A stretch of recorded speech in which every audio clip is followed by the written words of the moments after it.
What have you seen? You've spent a lot of money on Facebook and Instagram, and you spent money on TikTok. Some of the key like differences, maybe like CPM, CPA. What do you expect on TikTok versus Facebook? Is that something that you have an opinion on, or like enough data that you can look at and you're like, I generally expect if I can have success on TikTok, it's going to be at this price versus Instagram and Facebook at this price? Yeah. So I would say in general, cost of traffic is so much cheaper. Like CPMs are like 2 to 3 times cheaper on average than what I'm seeing on Facebook.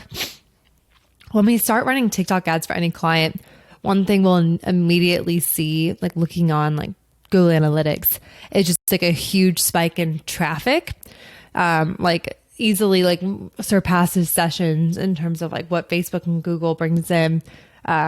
It's just the conversion rate of that traffic, of course, is so much lower. So TikTok is really great at bringing a lot of people to your site cheaply, with a lower conversion rate than we're seeing on Facebook and Google.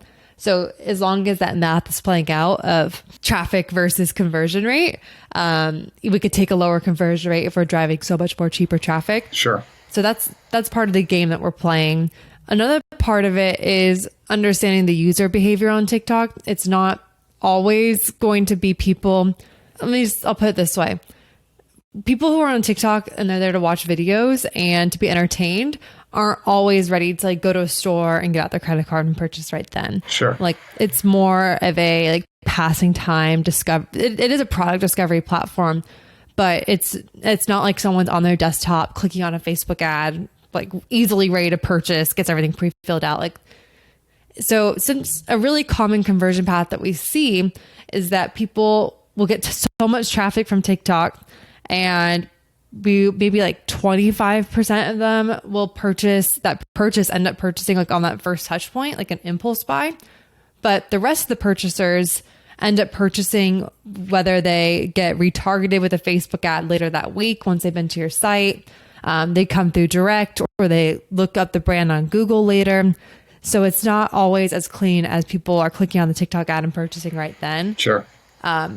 We do see in the data that there is a longer conversion path, and that's usually when they're getting retargeted from other platforms that they end up purchasing.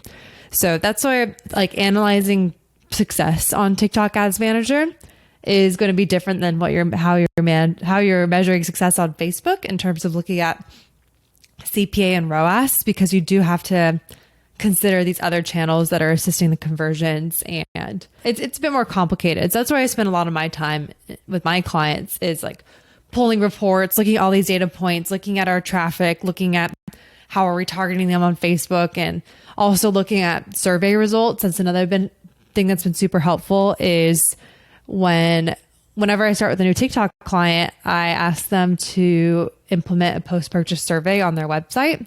I like to use a survey companies called Inquire. It's like $10 a month. It's like a Shopify add-on. I also like Inquire. Oh, sweet. Inquire's the best. I think it's like it should be a requirement for like all e-commerce stores, because what's great is that when someone purchases, it asks them like, how did you hear about us? Facebook, Google, TikTok, YouTube. And we put a lot of emphasis on these survey results as a really great data point for attribution, because we may not see like in TikTok Ads Manager, like our CPA may look higher than Facebook. But then when we look at the post-purchase survey results, we're like, oh, actually like 1,000 people last month said that they purchased because of TikTok, even though like on Google Analytics, they came through Google Direct or from a Facebook ad. So you do have to it is a bit trickier. Needless to say, measuring attribution on TikTok isn't perfect. You have to use a lot of data points, and you have to understand